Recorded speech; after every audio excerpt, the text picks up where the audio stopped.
उत्तराखंड के मुख्यमंत्री पुष्कर सिंह धामी ने कहा, मैं प्रधानमंत्री मोदी का आभार व्यक्त करता हूं कि वो हर एक अवसर पर उत्तराखंड का स्मरण करते हैं और उत्तराखंड को पूरे देश और दुनिया में ले जाने का काम उन्होंने किया है। उन्होंने ऐतिहासिक निर्णय लिए। चारधाम यात्रा तेज गति से बढ़ी है, उनकी सुविधाएं बढ़ी है।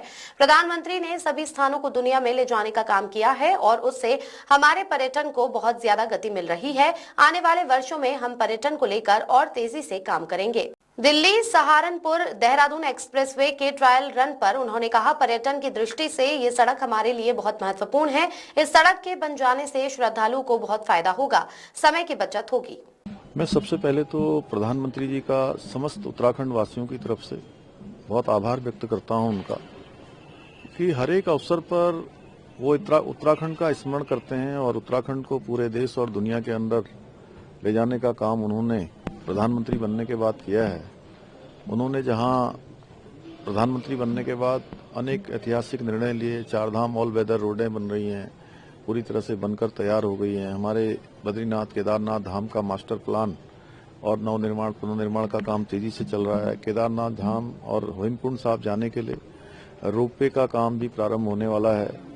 दिल्ली देहरादून एलिवेटेड रोड का काम हो या हवाई सेवाओं का विस्तार हो या इसके साथ साथ स्वास्थ्य सेवाएं हों, चाहे वो एम्स का हमारा ऋषिकेश का संचालन हो या एम्स का सैटेलाइट सेंटर किच्छा में बनना हो, बहुत तेज गति से उस पर काम हो रहा है।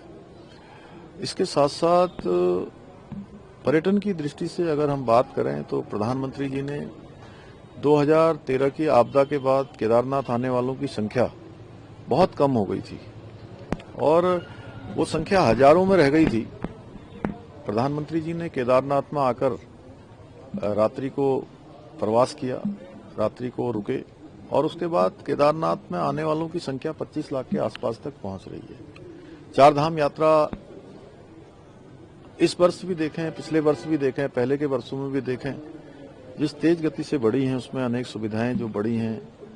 प्रधानमंत्री जी का जो यहाँ से आना है, चाहे केदारनाथ आना हो, बद्रीनाथ आना हो, देश का जिसे अंतिम गांव कहा जाता था वहाँ आकर पहले गांव की संज्ञा देना हो, या पिछले वर्ष हर्षिल मुखवा आकर शीतकालीन यात्रा का प्रमोशन करना हो, या इसके साथ साथ आदि कैलाश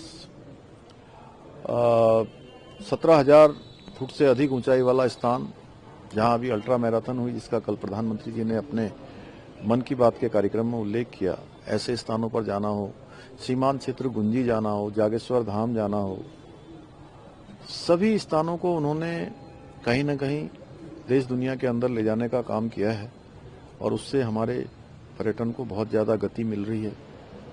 तो आदि कैलाश जाने वालों की संख्या जो 2000-3000 होती थी, आज वो संख्या हमारी 30,000 से भी ऊपर पहुंच रही है, जो रिकॉर्ड है। और इसके अतिरिक्त भी जो लोग वहां जाते हैं वो बड़ी संख्या है। आने वाले वर्षों में हम पर्यटन को लेकर और तेजी से काम करेंगे। शीतकालीन यात्रा की पूरी तैयारियां हम कर रहे हैं, उसका पूरा एक मैप बना रहे हैं, पूरी समीक्षा उसकी हो चुकी है।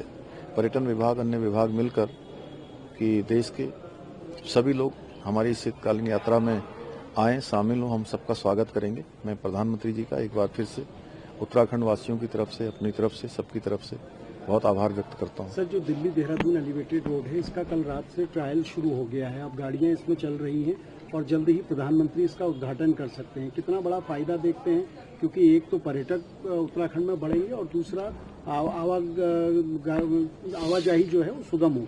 निश्चित रूप से पर्यटन की दृष्टि से ये सड़क हमारे लिए बहुत महत्वपूर्ण है। देहरादून, हरिद्वार, ऋषिकेश, आसपास मसूरी, इन सभी क्षेत्रों में, धनौल्टी, इस क्षेत्रों में आने वाले जो हमारे पर्यटक हैं, तीर्थयात्री हैं, श्रद्धालु हैं, उन सभी के लिए बहुत फायदा इस सड़क के बन जाने से। समय की बहुत बचत होगी, जो दूरी है वो बहुत कम समय में पूरी हो पाएगी और पर्यटन की दृष्टि से भी लाभकारी है। जल्दी माननीय प्रधानमंत्री जी के हाथों उसका लोकार्पण हो जाएगा तो हम सब लोगों के लिए खुल जाएगी। हाँ, ये जरूर है कि उसके बाद हमारे यहाँ आने वालों की संख्या बढ़ जाएगी, तो उसका भी हमें प्रबंध करना है।